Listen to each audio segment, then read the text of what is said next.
अस्सलामुअलैकुम। Last time આપણે જોયું હતું આયનિક ત્રિજ્યા, બરાબર, અને આયનિક ત્રિજ્યા પછી આપણે જોયું હતું આયનીકરણ એન્થાલ્પી, બરાબર. બે ટોપિક લાસ્ટ ટાઈમ આપણે જોયા હતા. હવે આજનો નવો ટોપિક છે ઇલેક્ટ્રોન પ્રાપ્તિ એન્થાલ્પી. સૌથી પહેલા તો આપણે જોઈશું કે ઇલેક્ટ્રોન પ્રાપ્તિ એન્થાલ્પી કોને કહેવામાં આવે છે, બરાબર. એની ડેફિનેશન શું છે?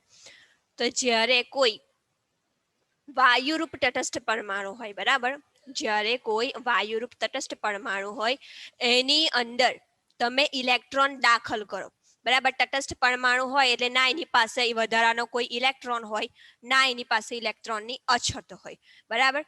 હવે એવા તટસ્થ પરમાણુની અંદર જ્યારે તમે ઇલેક્ટ્રોન દાખલ કરો છો તો તે વખતે એન્થાલ્પીનો ફેરફાર થાય છે. એન્થાલ્પીનો ફેરફાર એટલે કે જ્યારે પરમાણુ તટસ્થ હોય છે, બરાબર, તે વખતે એની પાસે જે એનર્જી હોય છે તે, અને જ્યારે તમે એની અંદર ઇલેક્ટ્રોન દાખલ કર્યો તો ઇલેક્ટ્રોન દાખલ કર્યા પછી એની ઉર્જાનો જે તફાવત છે તે એને શું કહેવામાં આવે છે? એન્થાલ્પીનો ફેરફાર.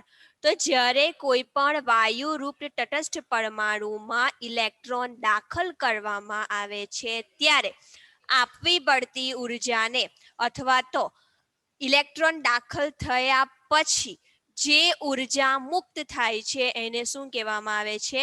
ઇલેક્ટ્રોન પ્રાપ્તિ એન્થાલ્પી કહેવામાં આવે છે. દાખલા તરીકે અહીંયા કોઈ તત્વ છે એક્સ, બરાબર, વાયુરૂપ અવસ્થામાં હોય એટલે અહીંયા નીચે લખીશું જી, બરાબર. તટસ્થ છે, નથી એની ઉપર કોઈ પણ જાતનો ચાર્જ નથી, એની પોઝિટિવ ચાર્જ નથી, નેગેટિવ ચાર્જ. હવે આની અંદર તમે ઇલેક્ટ્રોન દાખલ કરો છો એટલે શું લખવાનું? વત્તા ઇલેક્ટ્રોન, બરાબર. હવે જ્યારે કોઈ પરમાણુ ઇલેક્ટ્રોન મેળવે છે તો એની ઉપર કેવો ચાર્જ આવે છે? નેગેટિવ ચાર્જ, બરાબર. તો અહીંયા શું મળશે? એક્સ માઇનસ, બરાબર. શા માટે? કારણ કે એને વધારાનો ઇલેક્ટ્રોન મેળવી લીધો. હવે આ જે તટસ્થ પરમાણુ છે અને ઇલેક્ટ્રોન મેળવે છે, તો ઇલેક્ટ્રોન મેળવ્યા પછી જ્યારે આ સંયોજન બને છે, એક્સ માઇનસ સંયોજન બને છે, બરાબર, તો તે વખતે ઉર્જા મુક્ત થાય છે, અને જેટલી ઉર્જા મુક્ત થાય છે એને શું કહેવામાં આવે છે? ઇલેક્ટ્રોન પ્રાપ્તિ એન્થાલ્પી કહેવામાં આવે છે, જેને ડેલ્ટા એચ ઈ વડે દર્શાવવામાં આવે છે. ઈ નું ફૂલ ફોર્મ થાય છે ઇલેક્ટ્રોન ગેઇન એન્થાલ્પી, બરાબર. સેમ જે ગુજરાતી છે એનું ઇંગ્લિશ કરેલું છે. ઇલેક્ટ્રોન ઈજી એટલે કે ઇલેક્ટ્રોન ગેઇન એન્થાલ્પી, બરાબર. તો આને કહેવામાં આવે છે ઇલેક્ટ્રોન પ્રાપ્તિ એન્થાલ્પી. હવે આપણે જોવાનું છે કે સમૂહમાં અને આવર્તમાં ઇલેક્ટ્રોન પ્રાપ્તિ એન્થાલ્પીનો ફેરફાર કેવી રીતે જોવા મળે છે. હવે આપણને ખબર છે કે આવર્ત પુસ્તકની અંદર આપણે ડાબીથી જમણી તરફ જઈશું, બરાબર. ડાબીથી જમણી તરફ જઈએ તો પરમાણુ ત્રિજ્યા ઘટે છે, બરાબર. પરમાણુ ત્રિજ્યા ઘટે છે અથવા તો પરમાણુનું કદ છે એ પણ શું થાય છે? ઘટે છે. હવે જો કદ ઘટે, બરાબર, તો પરમાણુની સાઇઝ કેવી હશે? નાની હશે. પરમાણુની સાઇઝ નાની હશે. બીજું કે તમે ડાબીથી જમણી તરફ જાઓ તો પરમાણુ ક્રમાંક વધે, બરાબર. પરમાણુ ક્રમાંક વધે તો પરમાણુ ક્રમાંક વધવાની સાથે સાથે પ્રોટોન અને ઇલેક્ટ્રોન પણ વધવાના છે, બરાબર. હવે અહીંયા જેટલા પ્રોટોન વધશે તો કેન્દ્રીય ધન વીજભાર વધશે. શા માટે? કારણ કે આપણને ખબર છે કે પ્રોટોનનો ચાર્જ કેવો છે? પોઝિટિવ ચાર્જ છે, બરાબર, ધન વિદ્યુત ભારિત છે. તો આપણે આવર્તમાં ડાબીથી જમણી તરફ જઈશું તો પરમાણુ ક્રમાંક વધશે, એની સાથે પ્રોટોન વધે. જો પ્રોટોન વધે તો કેન્દ્રીય ધન વીજભાર પણ શું થશે? વધશે. કેન્દ્રીય ધન વીજભાર વધે તો જો આ દાખલ થયેલો ઇલેક્ટ્રોન હોય, બરાબર, અહીંયા જે તમે નવો ઇલેક્ટ્રોન દાખલ કરો છો એ ઇલેક્ટ્રોન અને કેન્દ્ર વચ્ચેનું અંતર કેવું હશે? ઓછું હશે. અંતર ઓછું હોય, આકર્ષણ વધારે હશે, બરાબર. આકર્ષણ વધારે હોય તો આ સ્થાયી જે ઇલેક્ટ્રોન દાખલ થાય છે, બરાબર, એ ઇલેક્ટ્રોન દાખલ થઈને જે એક્સ માઇનસ આયન બનાવે છે એ કેવો બને છે? સ્ટેબલ બને છે. અને જ્યારે કોઈ પણ આયન હોય અથવા તો કોઈ પણ તત્વ હોય કે સંયોજન હોય, જ્યારે સ્થાયી સ્વરૂપ દાખલ થાય, બરાબર, જ્યારે એ પોતે સ્થાયી સ્વરૂપ ધારણ કરે તો તે વખતે એ ઉર્જા મુક્ત કરે છે, બરાબર. સ્ટેબલ ફોર્મમાં કોઈ પણ પરમાણુ જો દાખલ થાય અથવા તો સ્થાયી સ્વરૂપ ધારણ કરે તો તે વખતે હંમેશા જે તે તત્વ છે એ ઉર્જા ગુમાવે છે, બરાબર. તો અહીંયા જેટલી પણ ઉર્જા મુક્ત થશે એ કેવી હશે? સૌથી વધારે હશે. ક્યાં સૌથી વધારે હશે? આવર્ત કોષ્ટકમાં જમણી તરફ, બરાબર. કારણ કે આપણને બીજી પણ એક વસ્તુ ખબર છે કે આવર્ત કોષ્ટકમાં જમણી તરફ અહીંયા આપણે સૌથી છેલ્લે જે સમૂહ હોય છે એ કયા હોય છે? નિષ્ક્રિય વાયુઓનો, બરાબર, આદર્શ વાયુઓનો. એની આગળનો જે સમૂહ હોય છે એ હેલોજનનો છે, બરાબર. Chlorine, bromine, fluorine, iodine. અને એ બધા જ તત્વો કેવા છે? વધારે વિદ્યુત ઋણ તત્વો છે. વિદ્યુત ઋણ તત્વો એટલે કે તેઓ ઇલેક્ટ્રોન પ્રત્યે વધારે આકર્ષણ ધરાવે છે. શા માટે? કારણ કે તેઓને આદર્શ વાયુ જેવી ઇલેક્ટ્રોન રચના પ્રાપ્ત કરવા માટે માત્ર ને માત્ર એક ઇલેક્ટ્રોનની જરૂર છે, બરાબર. ફ્લોરિનનો પરમાણુ ક્રમાંક છે 9. એને આદર્શ વાયુ જેવી ઇલેક્ટ્રોન રચના પ્રાપ્ત કરવી હોય એટલે કે એને 10 ઇલેક્ટ્રોન પોતાની કક્ષકમાં જોઈતા હોય તો એને એક ઇલેક્ટ્રોન મેળવવો પડે, બરાબર. એટલે એને માત્ર એક જ ઇલેક્ટ્રોનની જરૂર છે. એવી જ રીતે ક્લોરીનનો પરમાણુ ક્રમાંક છે 17, બરાબર. 18 પરમાણુ ક્રમાંક ધરાવતું તત્વ કયું છે? આર્ગન, બરાબર. આર્ગન કેવું તત્વ છે? નિષ્ક્રિય વાયુ છે, બરાબર. એટલા માટે ક્લોરીનને પણ આદર્શ વાયુ જેટલી ઇલેક્ટ્રોન રચના પ્રાપ્ત કરવા માટે માત્ર ને માત્ર એક જ ઇલેક્ટ્રોનની જરૂર છે. યાદ રાખજો, બધા જ હેલોજન જે હોય છે, બધા જ હેલોજનને આદર્શ વાયુ જેવી ઇલેક્ટ્રોન રચના પ્રાપ્ત કરવા માટે માત્ર ને માત્ર એક ઇલેક્ટ્રોનની જરૂર હોય છે. એટલા માટે તેઓ સરળતાથી એક ઇલેક્ટ્રોનને સ્વીકારી લે છે. એક ઇલેક્ટ્રોનને સ્વીકારીને સ્થાયી અવસ્થા પ્રાપ્ત કરે છે. સ્થાયી અવસ્થા જેવા એ પ્રાપ્ત કરે એ શું કરશે? ઉર્જા મુક્ત કરશે. અને વધારે પ્રમાણમાં ઉર્જા મુક્ત કરશે એટલા માટે આવર્તમાં ડાબીથી જમણી તરફ જઈએ તો ઇલેક્ટ્રોન પ્રાપ્તિ એન્થાલ્પીનું મૂલ્ય વધતું જાય છે, બરાબર. એનાથી ઊંધું સમૂહમાં ઉપરથી નીચે તરફ જઈએ, પરમાણુનું કદ વધે, બરાબર. પરમાણુનું કદ મોટું થાય તો કેન્દ્ર અને બહારની કક્ષામાં રહેલો જે ઇલેક્ટ્રોન છે એનું આકર્ષણ કેવું હોય? ઓછું હોય. આકર્ષણ ઓછું હોય તો એ ઇલેક્ટ્રોનને દાખલ કરવા માટે તમારે વધારે એનર્જી આપવી પડે નહીં. સરળતાથી ઇલેક્ટ્રોન દાખલ તો થઈ જશે, પરંતુ જે તે પરમાણુ છે એને કોઈ ફરક જ નથી પડતો, બરાબર. એની સાઇઝ એટલી મોટી છે, એની પાસે ઇલેક્ટ્રોન એટલા બધા છે કે જો તમે બહારથી એક ઇલેક્ટ્રોન નાખશો તો એને કોઈ પણ ફરક પડે નહીં. એટલા માટે જ્યારે ઇલેક્ટ્રોન દાખલ થાય છે પરમાણુની અંદર તો તે વખતે પરમાણુ એટલી બધી ઉર્જા મુક્ત કરતો નથી. જેટલી એનર્જી ઓછી મુક્ત કરે, જેટલી ઉર્જા ઓછી મુક્ત કરે એટલી ઇલેક્ટ્રોન પ્રાપ્તિ એન્થાલ્પીનું મૂલ્ય કેવું? ઓછું. તો યાદ રાખવું, આવર્તમાં ડાબીથી જમણી તરફ જતા વિદ્યુત ઋણતા વધે, પરમાણુનું કદ ઘટે. કદ ઘટે તો આકર્ષણ કેન્દ્ર અને ઇલેક્ટ્રોન વચ્ચેનું વધે, બરાબર. જે વધારે વિદ્યુત ઋણતા ધરાવતા તત્વો છે એ સરળતાથી ઇલેક્ટ્રોનને સ્વીકારીને સ્થાયી અવસ્થા પ્રાપ્ત કરે. એટલા માટે જે ઉર્જા ઇલેક્ટ્રોન મેળવ્યા પછી મુક્ત કરે એનું મૂલ્ય કેવું હશે? વધારે હશે. અને આથી ઇલેક્ટ્રોન પ્રાપ્તિ એન્થાલ્પીનું મૂલ્ય કેવું હશે? આવર્તમાં ડાબીથી જમણી તરફ જતા વધારે હશે. જ્યારે સમૂહમાં એનાથી બિલકુલ ઊંધું, પરમાણુ કદ વધે, બરાબર. પરમાણુ કદ વધવાથી આકર્ષણ એટલું બધું નહીં રહે, આકર્ષણ નહીં રહે, ઉર્જા ઓછી મુક્ત થશે અને ઇલેક્ટ્રોન પ્રાપ્તિ એન્થાલ્પીનું મૂલ્ય કેવું હશે? અહીંયા ઓછું હશે. ચાલો આગળ વધીએ.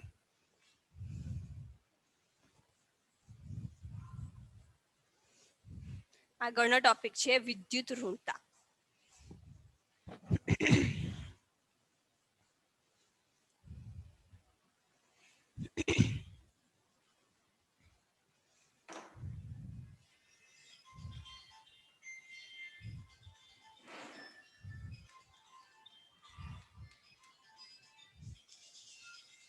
વિદ્યુત ઋણતા કોને કહેવામાં આવે છે? જ્યારે કોઈ પણ પરમાણુ હોય, બરાબર, કોઈ પણ પરમાણુ બીજા પરમાણુ સાથે સહસંયોજક બંધથી જોડાયેલો હોય, બરાબર. કોઈ પણ બે પરમાણુઓ હોય, દાખલા તરીકે વાત કરીએ હાઇડ્રોજન છે અને ઓક્સિજન છે. બંને પરમાણુઓ સહસંયોજક બંધથી જોડાયેલા છે, બરાબર. સહસંયોજક બંધથી જોડાય તો એક ઇલેક્ટ્રોન હાઇડ્રોજનનો હોય, બીજો ઇલેક્ટ્રોન ઓક્સિજનનો હોય, બરાબર. પણ બંનેની અંદર બંને તત્વોમાંથી કોઈ એક તત્વ એવું હોય કે જે બંધમાં ભાગ લેનાર ઇલેક્ટ્રોનને સૌથી વધારે આકર્ષે. બરાબર, કેવા ઇલેક્ટ્રોનને આકર્ષે? બંધમાં ભાગ લીધેલ ઇલેક્ટ્રોન. બરાબર, દાખલા તરીકે ઓક્સિજન પાસે બીજા પણ પરમાણુ છે. બરાબર, ઓક્સિજનની આપણે ઇલેક્ટ્રોન રચના લખીએ તો શું આવશે? 1s2 2s2 2p4. બરાબર, તો ઓક્સિજન પાસે બીજા બધા પણ ઇલેક્ટ્રોન છે, પરંતુ ઓક્સિજનને આકર્ષણ કોના પ્રત્યે છે? માત્ર ને માત્ર બંધ બનાવવામાં ભાગ લીધેલા ઇલેક્ટ્રોન પ્રત્યે. તો જ્યારે કોઈ પણ બે પરમાણુ સહસંયોજક બંધથી જોડાય છે તે વખતે જે પરમાણુ બંધમાં ભાગ લેનાર ઇલેક્ટ્રોનને સૌથી વધારે પ્રમાણમાં આકર્ષે એને શું કહેવામાં આવે છે? જે તે તત્વની વિદ્યુત ઋણતા કહેવામાં આવે છે. બરાબર, હવે હાઇડ્રોજન છે અને અહીંયા ઓક્સિજન છે. બંનેની અંદર આ બંધમાં ભાગ લેનાર ઇલેક્ટ્રોનને સૌથી વધારે આકર્ષવાની ક્ષમતા કોની પાસે છે? ઓક્સિજન પાસે છે. તો હાઇડ્રોજન અને ઓક્સિજનમાં વિદ્યુત ઋણતા કોની વધારે? ઓક્સિજનની. હંમેશા યાદ રાખવું, જ્યારે વિદ્યુત ઋણતાનો તફાવત ના હોય, વિદ્યુત ઋણતાનો તફાવત ના હોય એટલે કે હાઇડ્રોજન પણ ઇલેક્ટ્રોનને એટલા પ્રમાણમાં આકર્ષે જેટલા પ્રમાણમાં ઓક્સિજન ઇલેક્ટ્રોનને આકર્ષે છે. બરાબર, પણ એવું નથી. જો એવું હોય તો વિદ્યુત ઋણતાનો તફાવત 0 છે એવું કહેવાય. બરાબર, દાખલા તરીકે હાઇડ્રોજન છે અને હાઇડ્રોજન છે, બંને સરખા તત્વો છે. ઇલેક્ટ્રોન વચ્ચે આવશે, જેટલી પ્રબળતાથી આ હાઇડ્રોજન આ ઇલેક્ટ્રોનને આકર્ષશે એટલી જ પ્રબળતાથી બીજો હાઇડ્રોજન છે એ પણ ઇલેક્ટ્રોનને આકર્ષશે. તો અહીંયા વિદ્યુત ઋણતાનો તફાવત 0 થશે. બરાબર, સમાન પરમાણુ છે, પરંતુ અહીંયા એવું નથી, પરમાણુઓ જુદા જુદા છે. ઓક્સિજનની વિદ્યુત ઋણતા વધારે છે, એટલા માટે આ જે ઇલેક્ટ્રોન છે એ વચ્ચે નહીં હોય, પણ ક્યાં હશે? ઓક્સિજન તરફ હશે. શા માટે? કારણ કે ઓક્સિજન છે એ ઇલેક્ટ્રોનને વધારે પ્રમાણમાં આકર્ષે છે, એટલા માટે હાઇડ્રોજન પણ આંશિક ધન વીજભાર અને ઓક્સિજન પણ આંશિક ઋણ વીજભાર આવે છે. બરાબર, ધન વીજભાર કે ઋણ વીજભાર નહીં બોલવું, પણ શું બોલવું? આંશિક ધન વીજભાર અથવા આંશિક ઋણ વીજભાર. હવે આંશિક શા માટે બોલવાનું? કારણ કે હજુ બંધ તો છે. બરાબર, બંધ તૂટી નથી ગયો. જો બંધ તૂટી ગયો હોત અને બંને ઇલેક્ટ્રોન ઓક્સિજને લઈ લીધા હોત તો આપણે બોલત કે ઓક્સિજન ઋણ વીજભારિત છે અને હાઇડ્રોજન ધન વીજભારિત છે, પરંતુ હજુ બંને વચ્ચે બંધ બનેલો છે. બરાબર, બંધમાં ભાગ લેનાર ઇલેક્ટ્રોનને ઓક્સિજન ખાલી પોતાની તરફ ખેંચે છે, સંપૂર્ણપણે લઈ લીધા નથી. બરાબર, તો જે વખતે બંધમાં ભાગ લેનાર ઇલેક્ટ્રોન હોય એને જે તે તત્વ પોતાની તરફ આકર્ષે, બરાબર, અથવા પોતાની તરફ આકર્ષવાની ક્ષમતા જે પરમાણુની વધારે હોય એને શું કહેવામાં આવે છે? વિદ્યુત ઋણતા કહેવામાં આવે છે. હવે વિદ્યુત ઋણતાને દાખલા તરીકે આપણે અત્યાર સુધી ભણી ગયા આયનીકરણ એન્થાલ્પી, ઇલેક્ટ્રોન પ્રાપ્તિ એન્થાલ્પી. બરાબર, એ કોના આધારે આપણે સમજતા હતા કે જો કોઈ તત્વ આયનીકરણ એન્થાલ્પીમાં શું થતું હતું? આપણે ઇલેક્ટ્રોનને બહાર કરવા માટે ઉર્જા આપવી પડતી હતી. બરાબર, અને ઇલેક્ટ્રોન પ્રાપ્તિ એન્થાલ્પીમાં શું થતું હતું કે ઇલેક્ટ્રોનને આપણે દાખલ કરતા હતા તો જે તે તત્વ સ્થાયી બનતું હતું, અને સ્થાયી બનવાને કારણે ઉર્જા મુક્ત થતી હતી. તો આપણે જે ઉર્જા આપીએ છીએ અથવા તો ઉર્જા ગુમાવે છે, બરાબર, તત્વ, તો એ ઉર્જાનું માપન કરી શકાય છે. બરાબર, કે કેટલી ઉર્જા ગુમાવી અથવા કેટલી ઉર્જા આપી, પરંતુ અહીંયા વિદ્યુત ઋણતાનું માપન કરી શકાતું નથી. બરાબર, કોઈ પણ એવો સ્કેલ નથી કે જેની મદદથી આપણે વિદ્યુત ઋણતાનું માપન કરી શકીએ કે કોણ વધારે વિદ્યુત ઋણ છે અથવા તો કોણ ઓછું વિદ્યુત ઋણ છે. પરંતુ આપણને ખબર છે કે આવર્ત કોષ્ટકમાં, યાદ રાખજો, આવર્ત કોષ્ટકમાં આપણે ડાબીથી જમણી તરફ જઈએ, આ દિશામાં જઈએ તો વિદ્યુત ઋણતા વધે.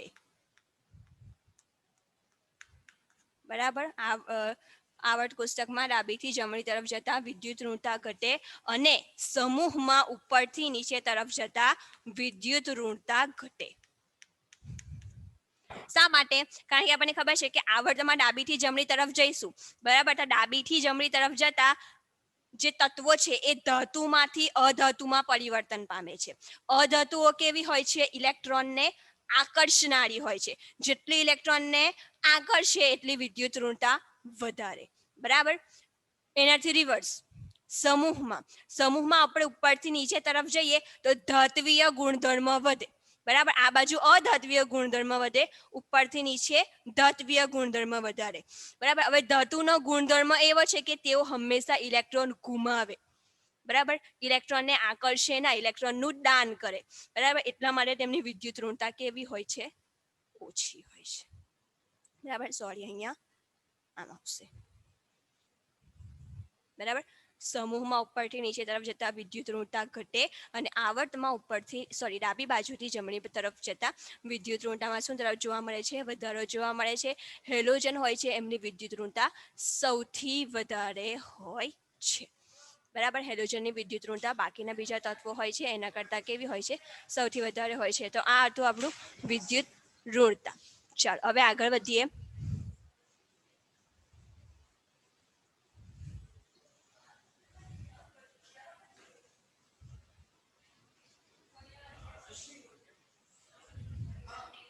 ઓક્સિડેશન આંક.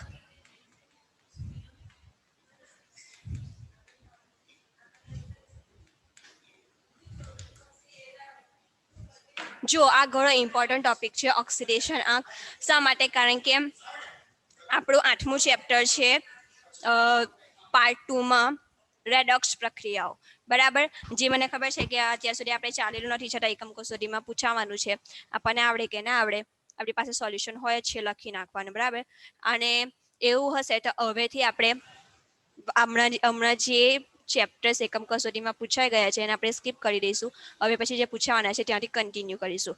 તો એની અંદર જે રેડોક્સ પ્રક્રિયાઓ છે ખૂબ જ ઇમ્પોર્ટન્ટ ચેપ્ટર છે, જે તમને 11મામાં પણ એની અંદરથી ક્વેશ્ચન પૂછાય છે, 12મામાં પણ પૂછાય છે, નીટ GWમાં પણ પૂછાય છે. અને એ ક્યારે આવે?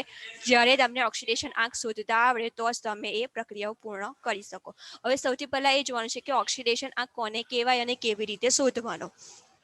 કેવી રીતે શોધવાનો હોય તે ચેપ્ટરમાં આપણે જોઈ લઈશું. અત્યારે આપણે સમજી લેવાનું છે કે ઓક્સિડેશન આંક કોને કહેવામાં આવે છે. હવે જ્યારે કોઈ પણ તત્વ હોય, બરાબર, તો એ તત્વની સંયોજકતા કક્ષામાં રહેલા ઇલેક્ટ્રોનને ઓક્સિડેશન આંક તરીકે દર્શાવવામાં આવે છે. હવે જનરલી એક આ ડેફિનેશન છે, સમજ પૂરતી છે કે સંયોજકતા કોષમાં જેટલા ઇલેક્ટ્રોન હોય એટલો જ તેનો ઓક્સિડેશન આંક હોય, પરંતુ બધા જ કિસ્સામાં એવું થતું નથી. દાખલા તરીકે આપણે અહીંયા વાત કરીએ ઓક્સિજનની. બરાબર. ઓક્સિજનનો પરમાણુ ક્રમાંક કેટલો છે? Z બરાબર 8. ઇલેક્ટ્રોન રચના થશે 1s2 2s2 2p4. બરાબર. હવે આ થઈ ગયો સંયોજકતા કોષ. સંયોજકતા કોષમાં કેટલા ઇલેક્ટ્રોન છે? 6 ઇલેક્ટ્રોન.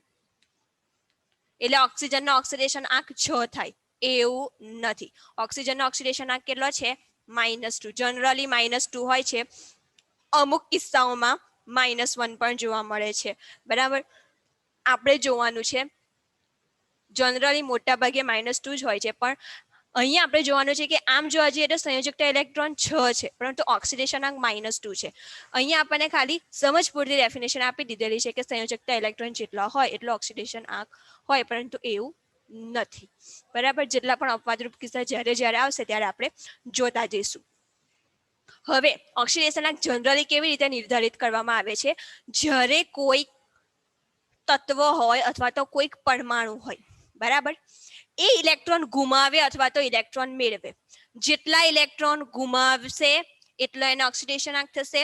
એનાથી ઊંધું કોઈ પણ તત્વ અથવા કોઈ પણ પરમાણુ જેટલા ઇલેક્ટ્રોન મેળવશે એ પણ શું થઈ જશે? એનો ઓક્સિડેશન આંક.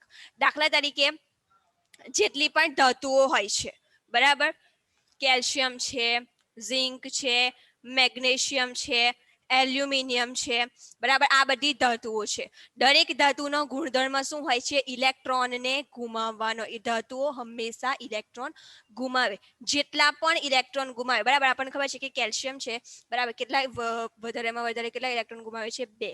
આપણે 400 લખીએ છીએ Ca+2. આ જે +2 છે એ શું છે? એનો ઓક્સિડેશન આંક. બરાબર. ઝિંક છે, 2 ઇલેક્ટ્રોન ગુમાવે છે, તો શું લખીએ છીએ? Zn+2. આ +2 શું છે? ઓક્સિડેશન આંક. મેગ્નેશિયમ, બરાબર, કેવો ધનાયન બનાવે છે? 2 ઇલેક્ટ્રોન ગુમાવીને Mg+2. તો અહીંયા મેગ્નેશિયમ પરનો +2 ચાર્જ શું દર્શાવે છે? તેનો ઓક્સિડેશન આંક. Same as well aluminium +3. Aluminium 3 electron ગુમાવે છે. એની ઉપર રહેલો +3 ચાર્જ શું દર્શાવે છે? એલ્યુમિનિયમનો ઓક્સિડેશન આંક. હવે જેટલી પણ ધાતુઓ હોય છે એમનો ઓક્સિડેશન આંક ધન હોય છે. બરાબર. +3 +2 +1. બરાબર. જ્યારે જેટલી પણ અધાતુઓ હોય છે એમનો ઓક્સિડેશન આંક ઋણ હોય છે. શા માટે? કારણ કે તેઓ શું કરે છે? ઇલેક્ટ્રોન મેળવે છે. બરાબર. ઓક્સિજન છે, ક્લોરીન છે, બરાબર. દાખલા તરીકે ઓક્સિજન છે. ઓક્સિજન હંમેશા આપણને ખબર છે કે ઓક્સિજનનો પરમાણુ ક્રમાંક કેટલો છે? 8. બરાબર, અષ્ટક પૂર્ણ કરવા માટે એને 2 ઇલેક્ટ્રોનની જરૂર પડે એટલે 2 ઇલેક્ટ્રોન સ્વીકારે તો એની ઉપર ચાર્જ કેવો આવશે O-2. આ જે -2 છે એ શું છે ઓક્સિજનનો ઓક્સિડેશન આંક. એવી રીતે ક્લોરીન છે, ક્લોરીનનો પરમાણુ ક્રમાંક કેટલો છે 17. બરાબર, હવે એને નિષ્ક્રિય વાયુ જેવી ઇલેક્ટ્રોન રચના પ્રાપ્ત કરવા માટે 1 ઇલેક્ટ્રોનની જરૂર છે. જો ક્લોરીન પાસે 17 ઇલેક્ટ્રોન હોય, 1 ઇલેક્ટ્રોન મેળવે તો આર્ગન જેવી ઇલેક્ટ્રોન રચના એ પ્રાપ્ત કરી લે. એટલા માટે ક્લોરીન શું કરશે 1 ઇલેક્ટ્રોન સ્વીકારશે, એની ઉપર ચાર્જ શું આવશે -1. તો ક્લોરીનનો ઓક્સિડેશન આંક શું થઈ જશે અહીંયા -1. તો જેટલી પણ ધાતુઓ હોય છે એનો ઓક્સિડેશન આંક ધન હોય છે, જેટલી પણ અધાતુઓ હોય છે એનો ઓક્સિડેશન આંક કેટલો હોય છે ઋણ હોય છે. જેનો આધાર કોની ઉપર રહેલો છે, જે તે ધાતુ છે કેટલા ઇલેક્ટ્રોન મેળવે છે એની ઉપર, અને જેટલી પણ અધાતુઓ હોય છે કેટલા ઇલેક્ટ્રોન ગુમાવે છે એની ઉપર. હવે કોઈ પણ ધાતુ હોય અથવા તો અધાતુ હોય એ એવું નથી કે માત્ર ને માત્ર એક જ ઓક્સિડેશન આંક ધરાવે છે, એ જુદા જુદા ઓક્સિડેશન આંક ધરાવી શકે. બરાબર, દાખલા તરીકે હું તમને મેંગેનીઝનું એક્ઝામ્પલ આપું. બરાબર, મેંગેનીઝ એક એવી ધાતુ છે જે સૌથી વધારે પ્રમાણમાં વિશાળ પ્રમાણમાં ઓક્સિડેશન આંક ધરાવે છે. બરાબર, +2 પણ ધરાવે, +3, +4, +5, +6 અને +7. બરાબર, એટલે કે મેંગેનીઝ 2 ઇલેક્ટ્રોન થી લઈને 7 ઇલેક્ટ્રોન જેટલા ઇલેક્ટ્રોન ગુમાવી શકે. જો 2 ઇલેક્ટ્રોન ગુમાવે તો ઓક્સિડેશન આંક +2, જો 5 ઇલેક્ટ્રોન ગુમાવે તો +5, જો 7 ઇલેક્ટ્રોન ગુમાવે તો +7. એટલે એવું નથી હોતું કે કોઈ તત્વ છે પર્ટિક્યુલર આટલી જ ઓક્સિડેશન અવસ્થા ધરાવે છે. ઘણા બધા તત્વો એવા હોય છે કે જે જુદી જુદી ઓક્સિડેશન અવસ્થાઓ ધરાવતા હોય છે. બરાબર, હવે અહીંયા આપણે એક એક્ઝામ્પલ લઈએ.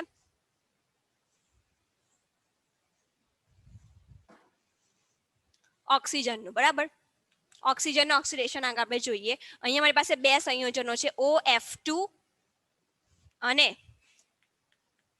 Na2O. 2 સંયોજનો છે.